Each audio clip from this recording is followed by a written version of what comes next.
right, man. In the shop on a Sunday night. Yes. Just back from San Diego. How was it? It was good. 6-hour drive back, so I'm a little tired, but I had some pretzels.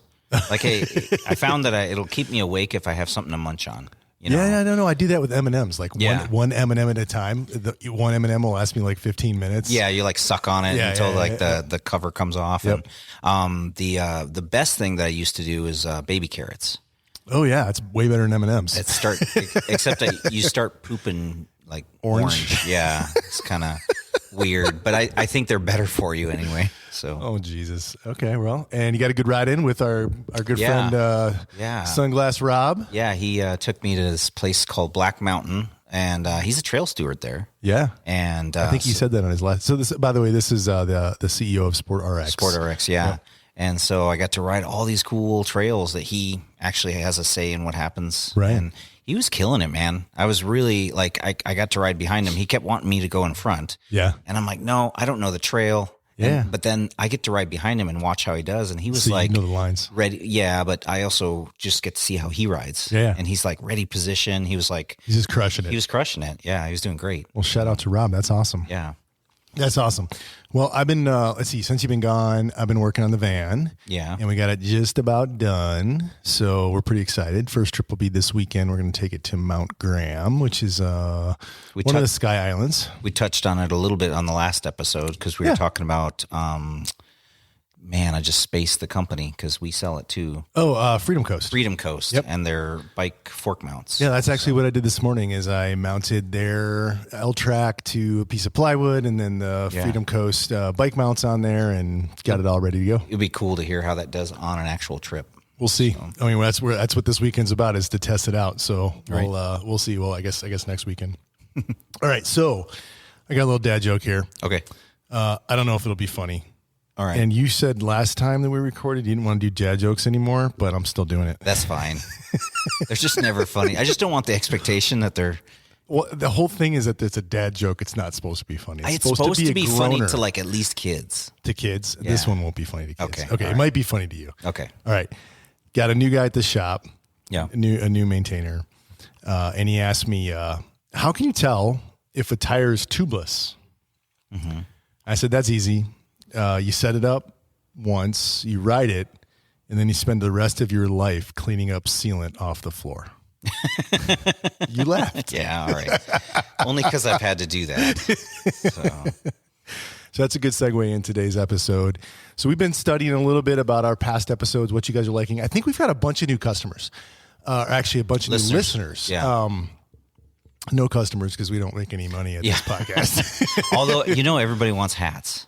We have them. Yeah. Do we? We have them. We need to have a way for people to get them. Yeah. So we're going to bring them in we're going to bring them in the shop. Oh yeah. And sell them out of the shop. Yeah. And then, I guess if you want a hat, maybe I'll do a Instagram post on the hats. We did a limited run. Yeah. So they're limited edition. And, I think as we do these, we'll probably just do limited edition. So there'll be one-offs. I think we made 60 total hats. Okay. So there's Are these the white ones? No, there are black and gray. Okay. In the Richardson hats. Okay. With a leather patch. So you said $59? $59? No, 59 hats. Oh yeah, I already gave you one, didn't I? I know. I haven't got one. Yeah, well, we made 60. We may not sell all 60. We'll give a couple away. Yes. All I'm saying is you have one less than you thought you did. I have two less because you probably want a black one and a gray one. Probably. I would imagine. Yeah, we can sell those. But they got a leather patch and they're sweet, man. Yeah, nice. And actually, it was the guys from Mud, Orange Mud. Orange Mud. Yeah. What's his other? Seven Clay. Seven Clay. Yeah, we actually had him make them for us. So awesome. And they turned out really good. And it was a nice negotiation, and it was a very timely response, and the hats look really good. Nice. So awesome. So he put his money where his mouth was, and the products look good. And he was priding himself on that. He definitely was. We also have whiskey glasses too. Oh yeah. So we'll have a little bit of swag if people want swag. Nice. But and if you're going to Sedona Mountain Bike Fest, we'll be up there. We'll be there, and we'll bring some swag. We'll bring some stuff. Yeah, for sure. I got some stuff. I always got a box of swag. Yeah, and we're doing a design. We're doing a Mountain Cog design on the van. Yeah, and it's going to be really unique. I'll just say that. I'm excited. It's going to be unique. But welcome to our new listeners. Yeah. We kind of have just to kind of, Dane is a owner of Guru Bikes here in Tucson, Arizona. He has been in the bike industry for 100 million years. Mm-hmm. We also refer to Dane as the suspension guru. So he's also got Guru Suspension. Fantastic resource and subject matter expert in the industry, all things mountain bikes, all things bikes basically, and most notably around suspension. I am just a novice, an advocate. I've had mountain bike teams that I've run in the past, large mountain bike teams that I've run in the past, and a prior business called Audio Cyclist in the cycling world. And then 3-4 years ago, whatever, we started this podcast. But welcome. We really appreciate you new listeners. Yeah, it's pretty cool. Yeah. Today we're going to talk about maintenance. Yes. And at the beginning of the year, we did a episode that we weren't sure how it was going to do. Yeah. And it was like, hey, if you want to beginners, the beginner episode, like, do you want to get into mountain biking?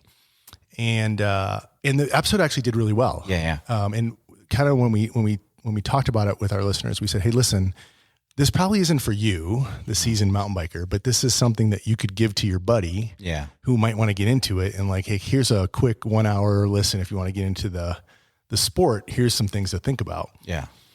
And along those lines, last week I was riding with I got a weekly night ride that I do.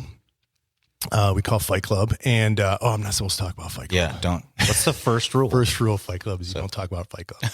Shoot, you keep talking about it. I know. I mean, I think this is the first time I've referenced it on the podcast. Yeah, you're not supposed to talk. Okay, about so we won't talk about it anymore. So just so everybody realizes, first rule is we don't talk about whatever we just talked about. Yeah, so just don't talk about it, listeners. You guys are now in the Fight Club with us. Anyways, I was with one of the guys out there. I won't say his name, but he knows who he is, and he's an avid listener, so he will. He will get this. Thanks for the cookies, by the way, my friend. Nice. Yeah, the cookie monster, the cookie baker. But he was like, "Hey, my brake's squishy." I'm like, "Well, bleed your brakes." He's like, "I don't know how to do that." I was like, "Well, come over, bring me some cookies, and I'll show you how to bleed brakes. It's not hard." Yeah. But it got me thinking that, and he's an experienced rider, been riding a long time, and got me thinking to like. How I developed the basic maintenance skills that I have was I just got sick of bringing my bike to the shop, not for the price or anything like that, but more just like the time. Yeah. So it's like, I need to know how to do some basic stuff. Yeah. And it's good. It's good to have a good basic knowledge. When I started mountain biking, it was really new.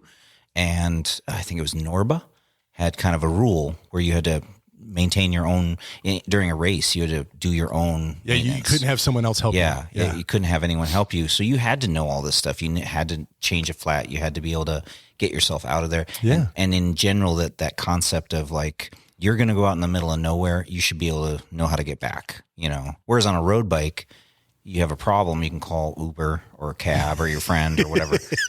It's really hard to do that on a mountain bike. So you should have some basics. You can't call Uber in the middle of the desert, no, or the middle of the mountains or the forest. But anyway, so today's episode, 15 bike maintenance tasks that all mountain bikers should know. And the thought here is that we'll go through it. And I was planning to put links in the show notes. Mm-hmm. But you know what? The internet is such an amazing thing. So like, just go to YouTube. Yeah. And like, if one of these things we talk about, you want to know how to do. Yeah. There'll be some video. There'll be videos. Yeah. And if you're not sure which one to click on, if there's a one that's from Park Tools, click on that one. Cause those are pretty rad. Yeah, they are. And funny. So, but we got it broken down to a bunch of different categories. And so we'll just take it, starting with tires. Okay. Starting with tires. I think there's 5 things that you should know how to do with your tires. First is to check and adjust your tire pressure. What do you think? Absolutely. Customers still are sometimes surprised when I tell them every time you ride, you should check your tire pressure. Mountain bikes tend to hold their pressure longer and kind of feel compared to road bikes. Okay. Yeah. And road bikes tend to have like a 28 or a 30C tire. So they're so close to the rim. If you're off on the pressure, you can crush the tire into the rim and either cut the tube or maybe cut the tire. Oh, I didn't even know that. Yeah, and pinch flat. That's what that's okay, called. Okay. Yeah. And they can go down, from 100. So this is an old statement when we used to run 23C tires. I've lost most of the mountain bikers, but this is the width of the tire, and actually the height. But when you put it to 120, you could set it overnight and it'd be down to 90 the And next when day. you say 120 and 90, you're talking about PSI, yeah, pounds per square inch. And so that small air volume, losing those molecules out of the sidewall of the tire and the tube, that percentage of loss was huge, and you could easily get flats. And so we just always were in a habit, check your pressure. Mountain bikes have so much more volume, they lose the same amount of molecules through that barrier for the most part. Yeah. So it's a much smaller amount versus of PSI much, because the volume is because there's so much, Yep. so many more molecules in there. Yeah. So Dude, that's you just got all sciencey. yeah, that's so. Well, it's funny because when you're talking about tire pressure, a lot of people get confused on the pressure versus the firmness. If that makes sense, It does. So if you have a big tire, it has maybe really low pressure, but it can be the same firmness as a smaller tire with a high pressure. Yep. And so like plus tires, 27.5 plus, Yep. we would run those at like 15 PSI, Yep. like super low, and they would feel pretty hard. And if you were 3 PSI off, it was really a big difference. Whereas if you're running a 2.4, you may be running 28 to 30 PSI. Yep. So, And really all you need is some type of bike pump that's got a gauge on it. yep. Yeah. Or some type of inflation tool. There's lots of different ones out there. Yep.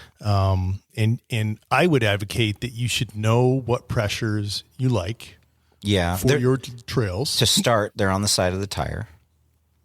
The minimum and maximum Yep, ranges are yep. on the side of the tire. Yeah. So that gives you a range so you don't go crazy. Yeah. We had a newbie in the shop one time just keep inflating a tire to where it blew up and cracked a carbon rim. Oh, Jesus. Because he's like, I didn't hear the pop. Oh. And he didn't realize it was seated, and he's waiting for You didn't need to pop. a locking He heard sound. a pop. Yeah, It was just but- a much bigger pop. Yeah, the like a big shotgun pop. Big pop. In fact, one of the shop dogs had trauma for Oh, no. for a while after. Oh, that. no, like Yeah. fireworks. Yeah, big time. So yeah. So is there a rule of thumb, some like 25 PSI maybe that someone should start with? That's the hardest one in the shop. I get really adversarial. No, it's not a good word. I get really fidgety. Yeah. Like I don't like answering what pressure should I run, because it all depends on, like I said, the width of the tire will change the pressure that's in there, the Yep. size of the tire, the size of the rider, how you're going to use it, The rim, the trails. rim, yeah, everything. And so you can be safe, like before tubeless, we were running, I would tell our team guys to run 45 to 50 PSI Jesus. on their practice run, and then air down 5 PSI at a time to make sure that they're not going to pinch flat. Because that's with tubes. That's back in the day. Yep, Remember, yep, that's yep, back yep, in the yep, day. yep, yep. And with tubes, you'd run a higher pressure because it's a smaller area, so Yep. less molecules. Yep. And so when you do tubeless, it dropped quite a bit. But everybody got really into this thing where they were like, oh, yeah, it's tubeless, so now I can run 10 PSI. I can run low pressure, because it's tubeless, and I'm not going to pinch flat. Yeah. And that's not the case. They were running 25 to 30 PSI because there was just more volume of air in there to support the rider.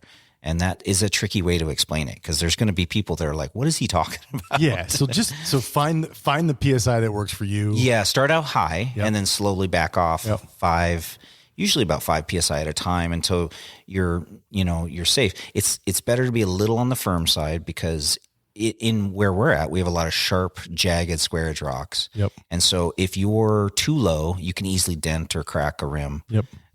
If you're in an area where you're never, pinch flatting, you can get away with a lot more. Yeah. And then if you're too low, the tire gets squirmy, or you can even burp if it's a tubeless. And burp means that the sidewall or the bead pops bead just pops a out a little bit, and Yep. a little bit you'll actually see a little bit Yeah, of, you'll drop quite a bit of pressure, and you'll see some stands or Yep. sealant Yeah. squirt out. usually on a corner or something like Yep, that. yep. When you're roosting. Yeah. So if you start out a little on the high side and then kind of back off as you get to know, Yeah.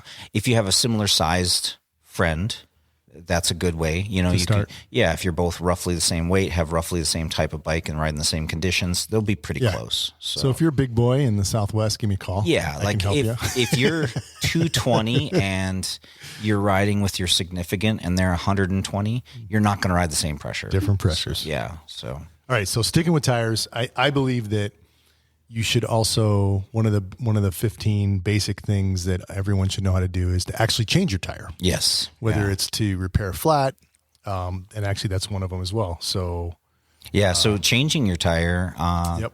Again, I think we're going to focus on tubeless. Yeah. And I hope everybody understands that's because most mountain bikes, for the most part, are tubeless. Yep. Or you're going to kind of want to work towards being tubeless because they seem to work much better. Right. So changing tires, when you change them, you want to inspect your tubeless tape. Yep. Make sure it's not torn or wrinkled or messed up because that can, when you put the tire back together, it can leak. And so just simply like the rims typically have holes in them. Yep. All along. Yeah. And those holes are covered up by like a tubeless tape. Yeah, usually some sort of waterproof or resistant tape, plastic in most cases. Yeah. Gorilla tape. Yeah. There's Dane hates the Gorilla tape. lively. I used Gorilla tape. Like I don't hate it, but there's lively debates because it does have its drawbacks for sure. It leaves a residue. In a pinch on a Friday night before a Saturday race. Hell Gorilla yeah. tape all day long. I'll Gorilla tape all day long. But in the shop, we try not to use it unless we really, really have to. Really have to. Yeah. So, so you want to inspect that. And basically you're just kind of cleaning off all the sealant so you can actually look at it, and then just looking really closely to see if there's any slits in it, any holes in it, any gaps in the side where air could slip through, get into those holes. And then you got a flat tire that you'll hear basically at the valve stem, honestly, because it's a channel inside that rim, and you a lot of times hear the air coming out the valve stem. Valve stem or spoke holes. But most often the valve stem, and sometimes when it's coming out of the valve stem, it can actually be the valve stem. But a lot of people misunderstand the little rubber O-ring on tubeless valve stems. They think that seals. It's not. It's just seats it. It's a thread locker. It keeps the thing from coming off. It keeps friction. That's what I meant. Yeah. But they'll come in. Well, I need that because my valve's leaking. And I'm like, nope, that's not what's not going to solve it. It's probably something else, probably your tape. And your tape can leak on the other side of the valve, and it can go into the channel of the rim. Yep. And it'll go out where it can. And sometimes if you've been riding that for a while, the little sealant will get in there and plug all your spoke holes, and it'll only come out the valve. So it's very deceiving. So you need to know how to check and adjust your pressure. You need to know how to change your tire. Yep. You need to know how to check your rim tape for tears. At the same time, you should be refilling your sealant. Or checking it. Yeah. Checking it. And there's a process with a dipstick you can use. Yep. You can visually use. You can actually listen to it too. If you put your ear, you can hear it squashing around or splashing around in there. One of the bike shop secrets is if you're putting a new tire on, we usually put twice as much sealant. And because the sealant needs to coat that new tire, the tires themselves don't actually hold air in. Let me make sure I understand what you're saying. So, okay. So I believe, tell me if I got this wrong, but for like a standard 29-inch tire, I believe that Stans, which is the sealant I use, recommends 4 ounces. Yeah. So we would put 8 ounce? No shit, 8 ounces. Yeah. And so the inside casing of a new tire is not airtight, and so the latex sealant that you're usually using, or whatever sealant, actually seals the tire, but that uses it all up, and then there's not a little puddle in there for when you have a thorn, and you want that little puddle in there. And so the second time you do it, you just use the recommended amount, and so that extra bit just coats. Yeah, it makes sense, because it's often that we see dry tires a month after. And you're like, how is that possible? And it really hasn't been enough time, and it's because it just was a new tire. So. Sucks in. Okay, well, hey, shit, I don't do that, so I've learned something new. And then the final thing here on tires, I think, and this makes up 5 of our 15, is to be able to plug a tire if you get a flat on the trail. Yeah. Right. And there's several different ways to do it. We've talked about some of them. There's the standard bacon strip method. There's I like the Stans darts because it has a chemical reaction with the stand. If you use Stans, it has a chemical reaction with the Stans. I got a tire of one of those Vittorias that Lacey put a hole in, and we've had that thing with a Stans dart for like 4 or 5 months. Oh now. Yeah. And I keep thinking I should change the tire, but I'm like, it still works. I want to say I rode one of mine for 2 years. I think it was. Wow. And this was a trail that we call 50 year, which is a lot of slabs. Yeah. And so those knobs were just almost gone. I was riding those tires pretty much bald, and the the plug was still working because it was kind of on the side, not in the middle. Right. And, you know, I had plenty of grip. That they were Schwalbe, so they were super grippy. Right. And I just remember somebody going, why aren't you getting, I had no money at the time. It was a long time ago. I had no money at the time. And I'm like, you know, tires are too expensive and I don't have any problems on the slabs. It was like riding a slick tire. Yeah.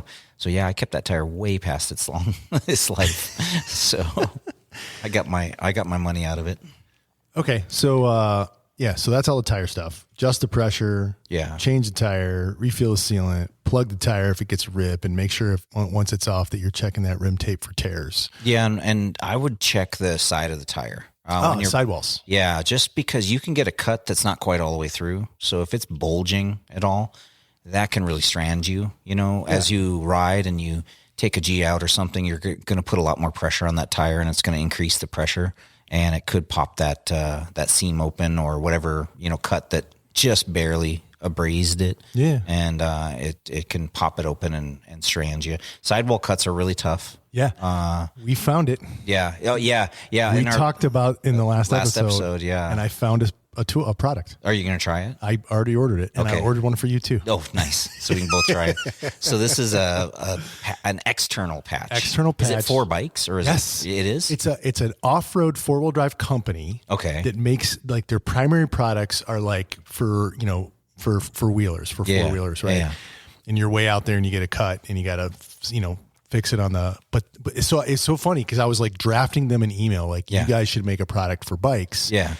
And I just started searching and then their website came up and they have a product for bikes. Nice. And I was like, oh, sweet. I don't have to send this email. They've already got it. So it was $10. Nice. So I ordered 4 of them, one for Lacey, one for me, one for us to test, and one for you. Nice. I was going to say Lacey's going to end up using yours and hers. She will use them all.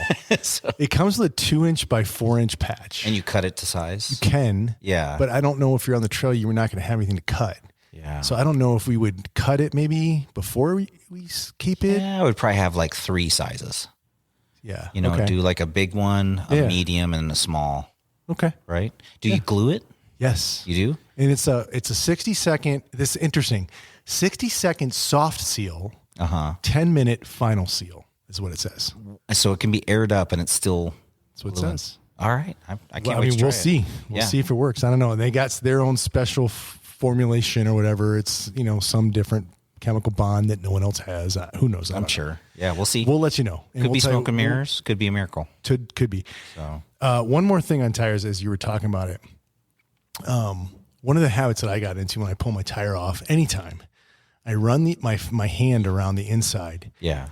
And I very gingerly am looking for thorns. Embedded thorns. And I almost every time find 1 or 2. Yeah. I pull them out. Do you pull them out? Yeah. This is a contested answer here. You can break them off. So That's better? it just depends. So like we have 2 types of thorns here. We have a cactus needle, which is so small that you could just break it off. It's pretty on a tubeless system. Yep. Keep that in mind.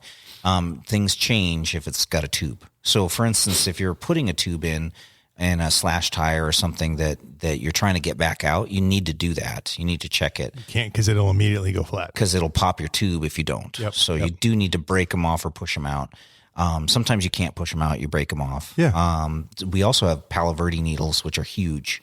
They're like 1 inch long, and they can be stuck in there. And I've had those where, in fact, the stands will build like a little pyramid over the top of them. Like it's pretty funny. And so like those have such a big diameter by the time they're in there. Sometimes you want to leave those because they'll leave almost a hole big enough to be plugged. So interesting. So those are the ones I'd say I'd probably leave off. Yeah. Hopefully you're not getting a lot of this stuff, in your tires if you stay on the trail. But, I'm not that good. You've ridden with me. Yeah. But you do, if you're going to put a tube in, you definitely got to check it. Yeah. Otherwise you're going to go through that tube immediately. And then sealant, if you break them off or you leave them in there, the sealant's going to seal it. Yeah. You just don't want to create a bigger hole. The sealant that's bigger than the seal can handle. Yeah. Yep. So I don't think leaving them in there is a big deal, but they can, if they can accidentally come out while you're riding, then it may strand you. So sometimes it's better to know if you need to plug it right away or not. Yep. So. All right, that's all things tires. Okay. We spent enough time on tires. But next one's pedals. And I think you should be able to install and remove pedals. Yep. And I'll tell you a story, like for whatever reason. So your right side and your left side of your cranks are reverse threaded. Yeah. One of They're them is opposite. reversed. Yeah. Opposite threaded. Yeah. And so I taught myself to remove pedals with the bike upside down. Yeah. That's just how I taught myself. I did too. So And now with the van, we're going to be storing the bikes in the van and you taught me this with the pedals off. Because when you go on long trips, a lot of times, if you have a lot of bikes, you take the pedals off so it don't damage the frames. Yep. Yeah. So I'm going to do the same thing in my van and take the pedals off. So I'm like, all right, I'm going to teach myself how to do this with the bike not upside down. So I did that this morning. Okay. How do you describe it? Because I'll tell you how I describe it. Okay. So front on, back off, basically. Okay. I just always pull to the back of the bike. Pull to the back of the bike. Yeah. I don't get it. So if you put it on the drive side and pull it to the back of the bike, it'll unthread it. Yeah. So back off. Yep. Front on. And then if you put it on the non-drive side and pull to the back of the bike. Yeah. Yeah. It's so the front on, back off works on either side. Front on. I don't understand your front on. So teach me. So you say pull to the back. Yeah. So I would say back off. Okay. So if I go back, it comes off. Okay. And if I go front, it goes on. Oh yeah. No. Okay. Now I get Front it. on, back off. Back off. Okay. Yeah. So back of the bike. Just remember back off. Okay. Yeah. Then the other one's front on. Nice. So I kind of like yours better. So, but when I'm telling somebody, if I say just pull to the back of the bike, it's way easier to process. Yeah. If you say front on, back off, I feel like you're mad at me. I'm not sure. Whatever. I now know how to do it, and I think you should know how to do it too. Two other things about pedals real quick. Go for it. One, some pedals or cranks, not really pedals, but cranks come with pedal washers. So you should be aware of those. Well, let me ask you about that. Like, cause I put them on, I bought like a bulk set of pedal washers that I put on every bike and every set of cranks, no matter whether or not the pedals came with washers. Is that okay? Yeah, it's fine. It's not going to really do anything. The main reason for pedal washers is in some cases, the metal that the crank is made out of is not always the strongest metal. And when you combine that with a pedal that has flattened sides, like the cheap pedals that you get at the Walmart bikes, they don't have a circular surface that is interfacing with that pedal. Oh, so it just creates a little barrier to protect that interface. It moves that pressure point out so that it doesn't kind of take your body weight, which is significant, and be able to cock it sideways as you're pedaling and dig into that and strip out the threads. And just for the record, Dane wasn't saying that my personal body weight was significant. Any person's body weight if you is put significant. 100 to 200 pounds of pressure on a pedal, it's significant. And so just so I can visualize this for people, when you're looking at your pedal, if it's got a very substantial circular surface that's going to butt up against the crank, you're much safer than if it's got two flat edges that are carved out, because those two edges can create a fulcrum and a pivot point. So the pedal washers are really important for that. If your crank came with them, it's a good idea to use them, but don't panic if you've got good shoulders on your pedals. Shimano is pretty well known for having really good shoulders. Shimano's so good. I know. I knew you'd love that.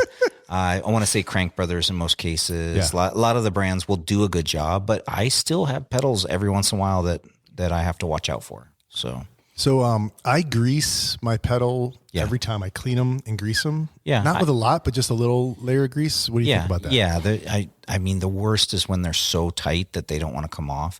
So interesting thing is some pedals will let you use an Allen wrench and some will let you use flat 15 millimeter wrench, and some will let you both.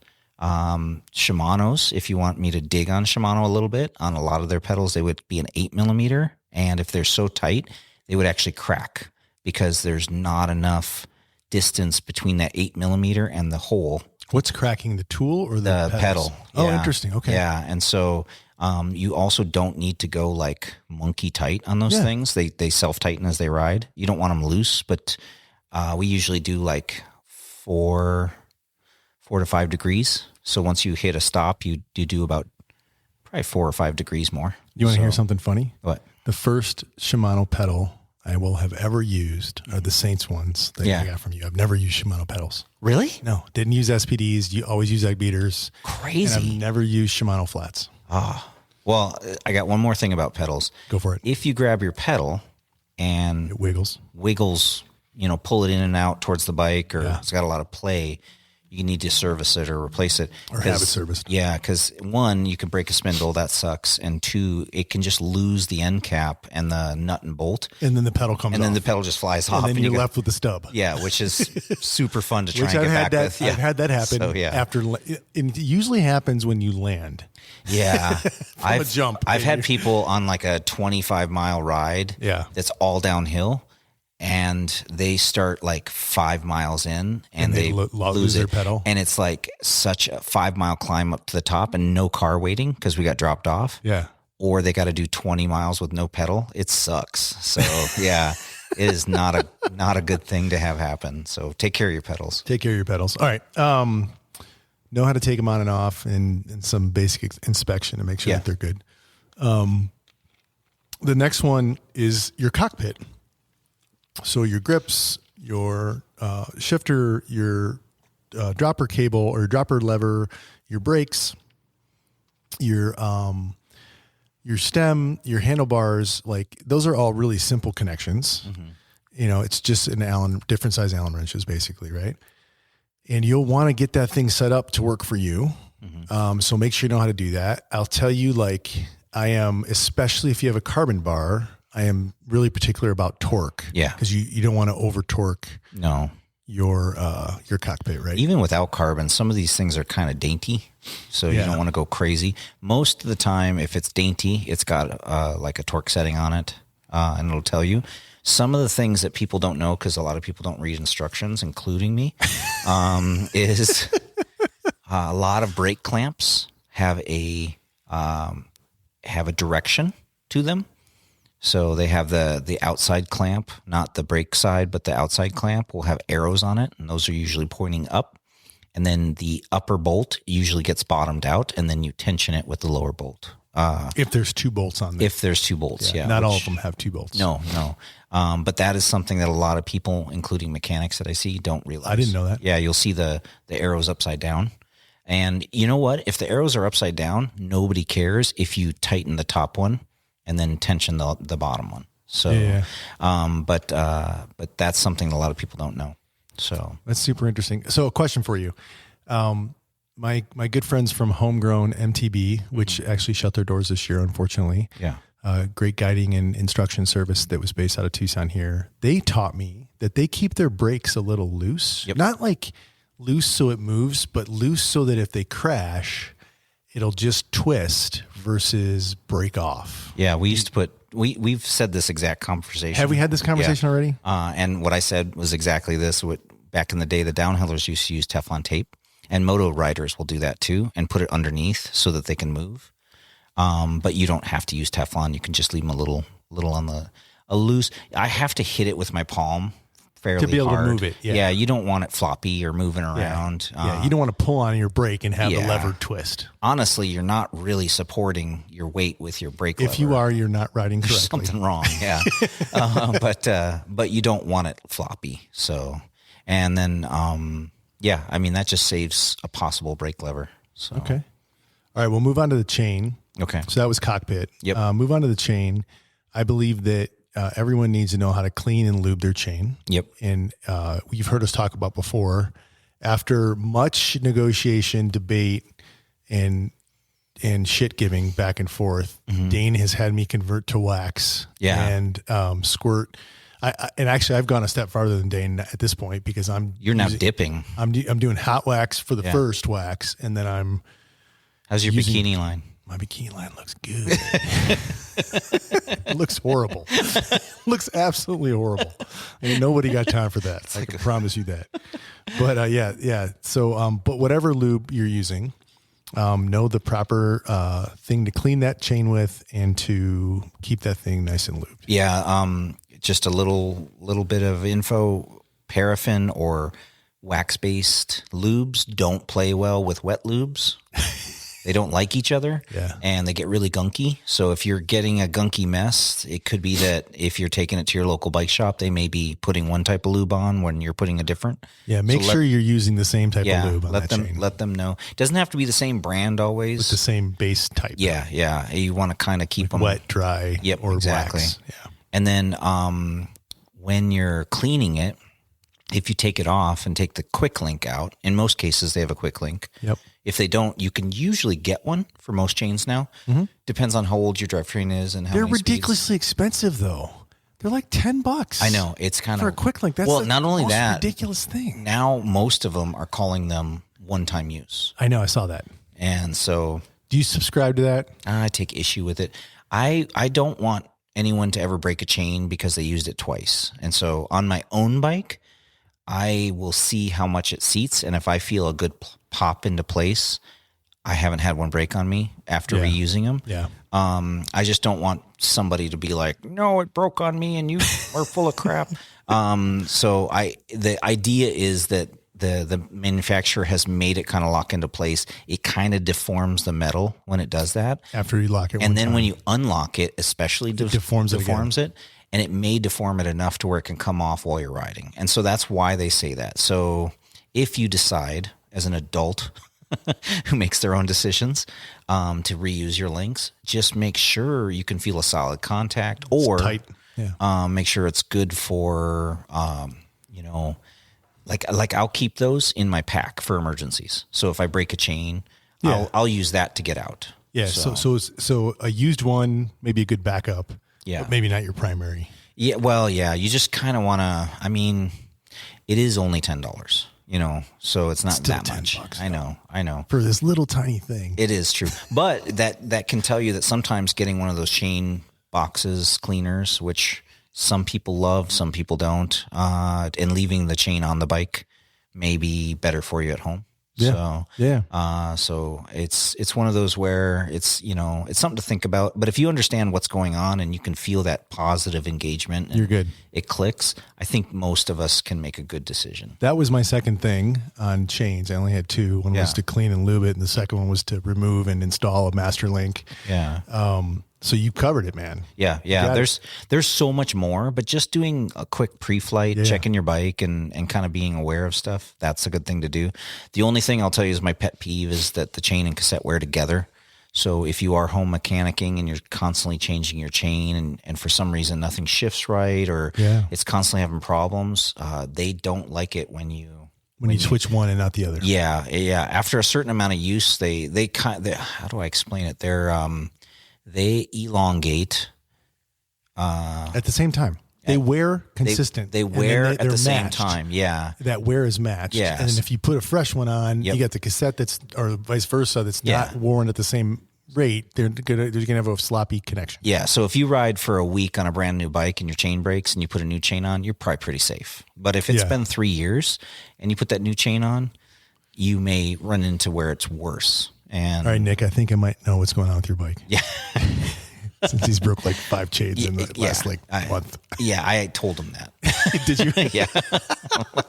Are you just putting new chains on, or are you checking your cassette? Because a lot of people I guarantee he said he's just putting new chains on. Yeah, absolutely.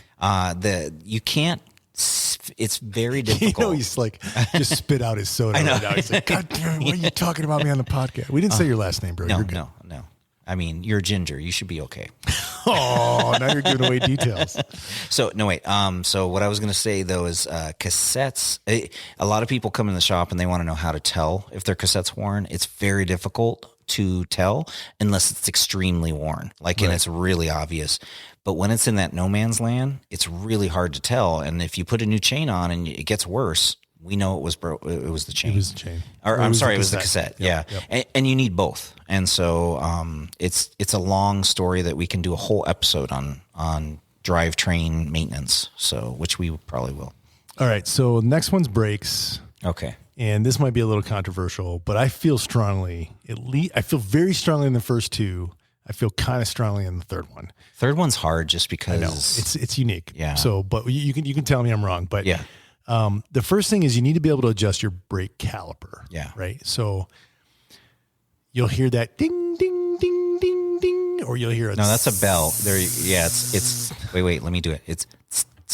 yeah. There you go. There Yeah, you go. Or so- or it'd just be a rubbing. Yeah. Constant There's no rubbing. dinging. So. Okay.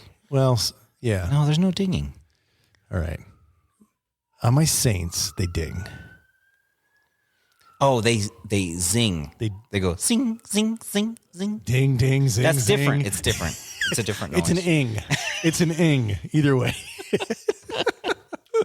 All right. So you need to be able to adjust your brake calipers because for all kinds of reasons they can get out of true, and your disc rotor can get out of true. All kinds of issues there. So you need to be able to adjust those so you can have a bike that's not going to drive you crazy while you're riding it. Yeah, and most of the time the calipers don't move; they stay in the same place. So if they worked great and then they started making noise, something else changed. The rotor changed or the pads changed. The rotor, the pads. Most common is what's called sticky piston, which is where one piston moves more than the other one, and it starts to kind of overwhelm the other one, and then it pushes up against the rotor when it didn't used to, and that can be pretty annoying. It's really hard to find to get that. So the tilt and stuff once the bike's set up is pretty good, but when you break in brakes, they can sometimes settle weird, or again, you can have one piston that moves more than the other one, and so that may need something else. And then, brake pad height is an issue. So that leads me to my next one. Okay. Which is all this exactly. I think you need to be able to replace and reseat your brake pads. Yeah. And if you're replacing and reseating your brake pads, you know how to push in your pistons, which is what you would do if you're trying to. I would think so. Do you? What do you do?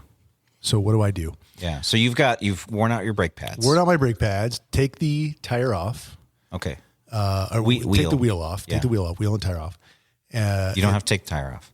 Fair enough. Take the wheel off that has the tire still mounted to it to get specific. Sorry. And then I will take the pads out. Yep. And then I will spread the pistons. Wrong. Uh-oh. Okay. So here's why it's wrong. You have to be careful. When you push those pistons back, one, you should clean them first. Just fair. A little isopropyl or even soapy water, but as long as you get it off of it when you're done.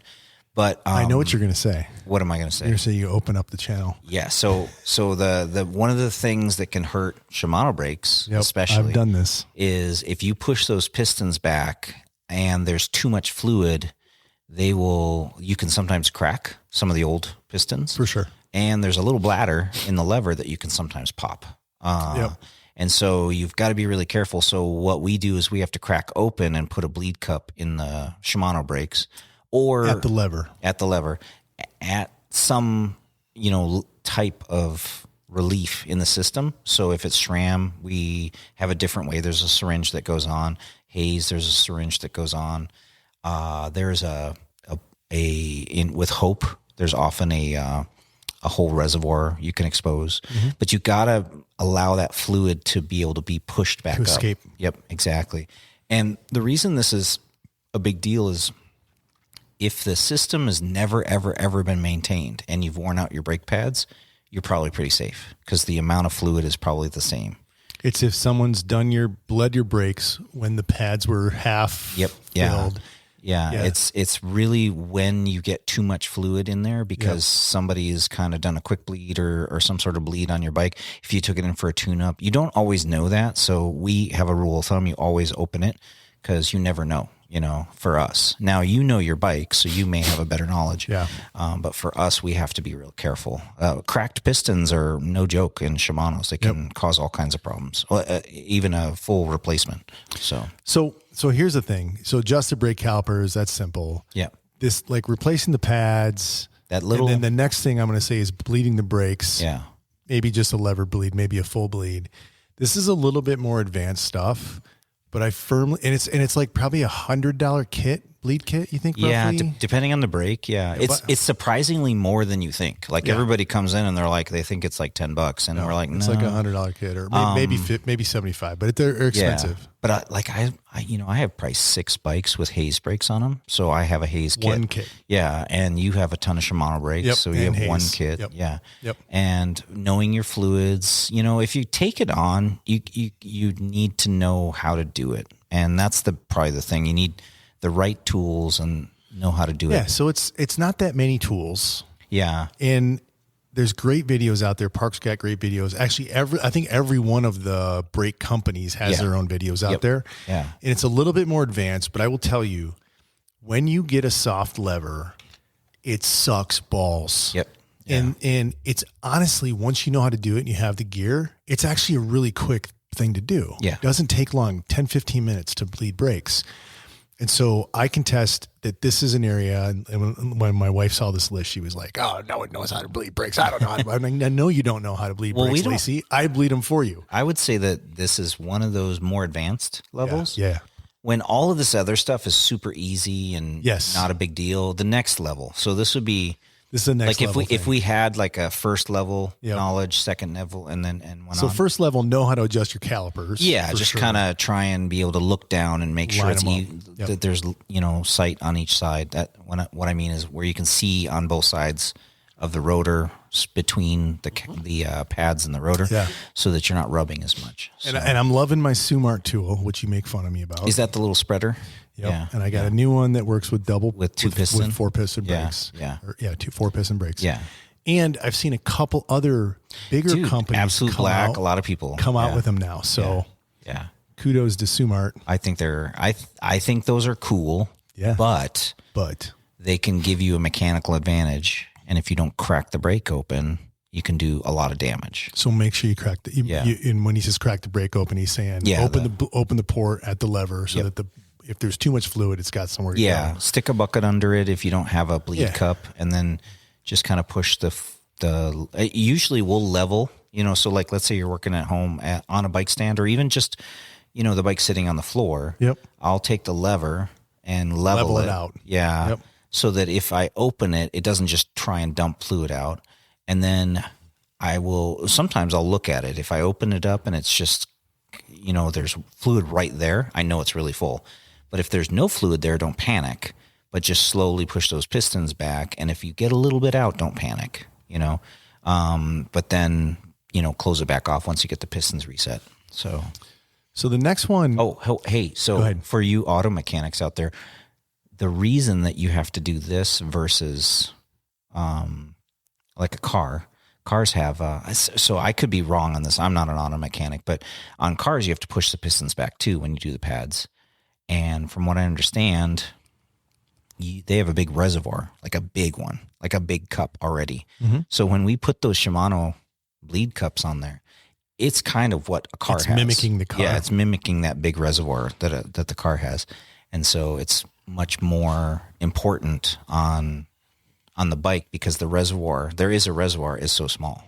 So I just turned around and I saw your mannequin back there, scared the shit out of me for a second. I was like, what in the hell? Is there someone standing back? Because you looked over there and had this weird look on your face. All right, we're off. All right, we're creeped out. I'm creeped out. All right, so the next one is surprisingly simple, but also surprisingly super hard. And most people don't do it. And we did a whole episode on this, and we said it in that episode, but Jesus Christ, you spent all this money on this amazing bike with this amazing suspension. Yep. It's got 3 basic things to adjust: sag, rebound, and compression. Yep.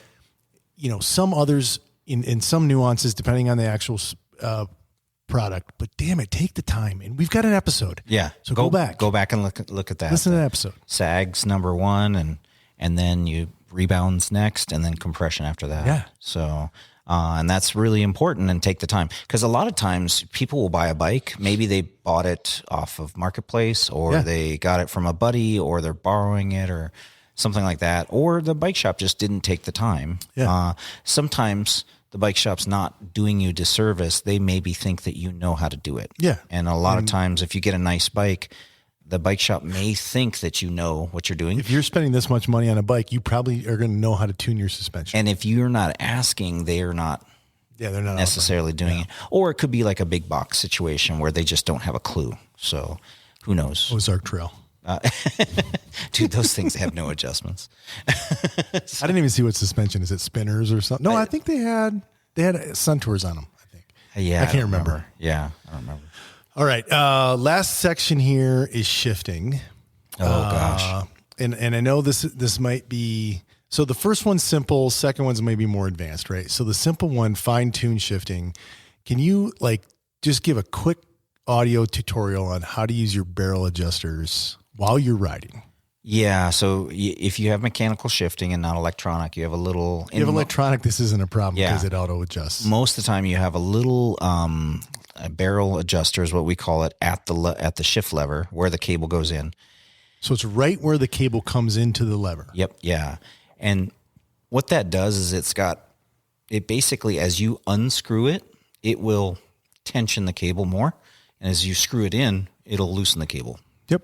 And in most cases, if your derailleur was set up properly, it's not all the way one or the other. It's kind of a little in between. They give you room to go loose or room to go tight. Yep. Yeah.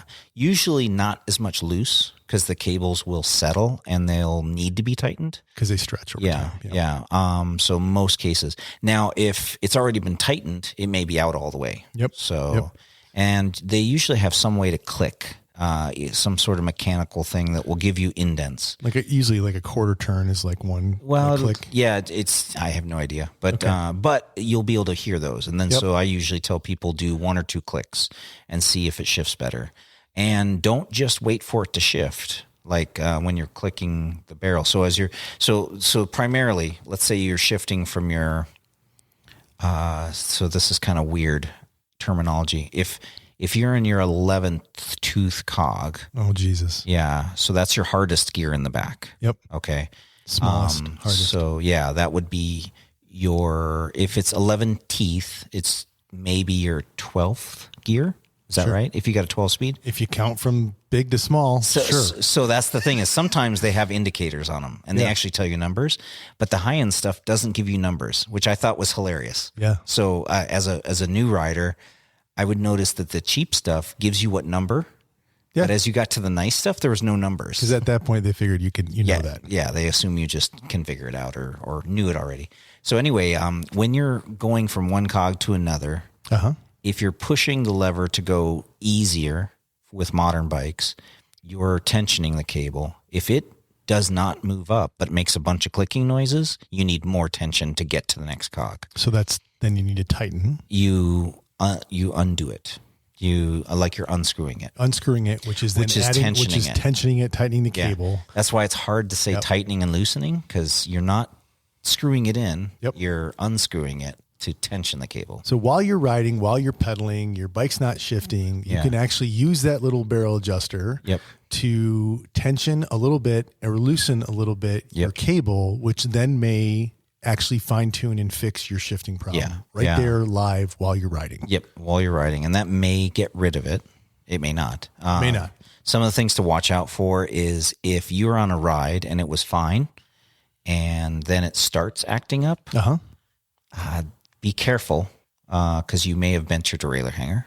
And that's a really, really common. So in other words, if your bike was fine and then it just started doing it, especially if it's on a ride and it's noticeable, there's a good chance you hit that derailleur on something and it could be bent inward.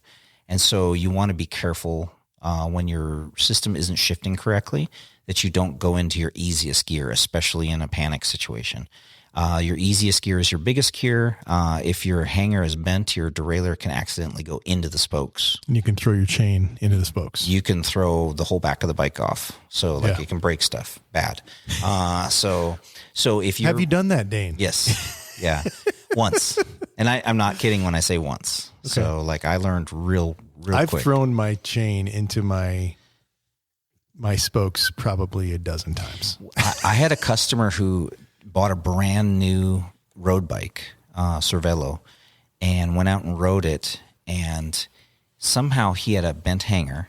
And we found out these Cervelos, he was electronic drivetrain. It was when a Di2 Shimano first came out. Right. we figured out that he was bending the hanger because the derailleur, he was shifting faster than he was pedaling. And so interesting. Yeah. And so what would happen is the chain wouldn't move. The derailleur was trying to yank it, and it was trying to go 2 or 3 steps. Yeah. And it wasn't designed for that. Yep. And the derailleur hanger would bend, and then it went into the spokes. The derailleur wraps around as he's riding, breaks off the hanger, which it's meant to. The derailleur hangers are supposed to break. Yeah. It's a sacrificial part. Yep. But it came around, hit his stay, which was like a pencil. And broke it in half on the brand new bike. Yeah. So he broke his carbon frame. He broke his carbon frame. Yeah. And so if the... So did that get warranted then? No, it's not a warranty. Wow. So he just ate that whole thing, man. Yeah. And that was a tricky one because we didn't even know what was going on. We figured out what was going on later. Yeah. But this is one of the first generations of Di2. Yeah. And we figured out, and we started teaching people when they're using these shifting systems to be to wait for the shift. Yeah. You know. But since then they've updated the software, so the software now is like it won't let you. Well, so it won't let you overload it. Like then that. You combine it with that particular bike had really soft hangers, and so they can bend easy. Yes, they can bend easy, and so that's an issue. Another hanger thing. Hangers are meant to break, you know, and we have a whole shifting system that got rid of the hangers for a reason. Transmission. You know? Yes. Yeah. But I remember working on a local pros bike, and it was a Cannondale, and it was a Friday before Tour de California. Yeah. Which he had to go out to. You got a lot of these Friday stories the day before the race. It's what it happens all the it's the scars that leave. They're the deepest scars. Yes. But this pro his shifting was off, and I'm like, your hanger's bent, and so I went to adjust it, and it snapped. And oh shit, we didn't have the day before the race. We weren't even Cannondale dealers, so the day before Tour de California, and I snap a pro's derailleur hanger, and he's like panicking. I'm panicking. I don't know what to do. I found out that the Cannondale hangers are super brittle, like really, really brittle, or at least were at that time. Yeah, yeah. And so I found that out, and I learned that lesson. And so, did he race? Yes, he took his bike broken, and his team mechanic at the race they had an extra hanger, which honestly they should. You know, if you've got a team and you've got team bikes. If you're racing and your bike's got hangers, you should have an extra hanger. Yeah. But we weren't a Cannondale dealer. So it was, we were actually good mechanics, but just helping them out. We just didn't know that product. So, but yeah, that was a deep scar. I've had that. I've carried that. Gord, I'm sorry again. Very sorry that happened. If you're listening right now. So, all right. So the fine tune with the barrel adjusters was the simple one. And then I think the next thing up is to actually know how to reset. Yeah. Or hook up a cable. Hook up a cable, but just like reset your shifting. Yeah. And like, there's a whole process. There's lots of great videos. I actually just watched a reel that was like literally 2 minutes. It was kind of fast forward in some areas, but they went through every step in 2 minutes. So take the time. It's a little complicated. I'm not going to try to explain it. You can, but I think we'll lose them if we try to explain it here. The big thing I want to drive home is that hanger is very often bent. Yes. And it's really, really common. I used to say that a 3-way, which is 3 hex wrenches, not the kind you're thinking. I'm like, where are we going with this, Dane? Not that one. Where are we going? My 4, 5, and 6 wrench and a derailleur hanger alignment tool are my 2 most used tools. And the hanger alignment tool, you take the derailleur off, you put it on the hanger, and you align it to the bike. I bought one after you told me this. Yeah. And so the key with that is a lot of people are like, I'll just buy a new hanger and then I won't need that tool.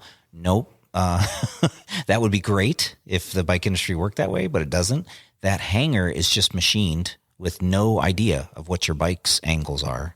And so when you put it on, you have to align it. And now sometimes if the company is really, really good at what they do and they've taken the time, it may be a perfect fit, but most often we have to align it, which means it's off.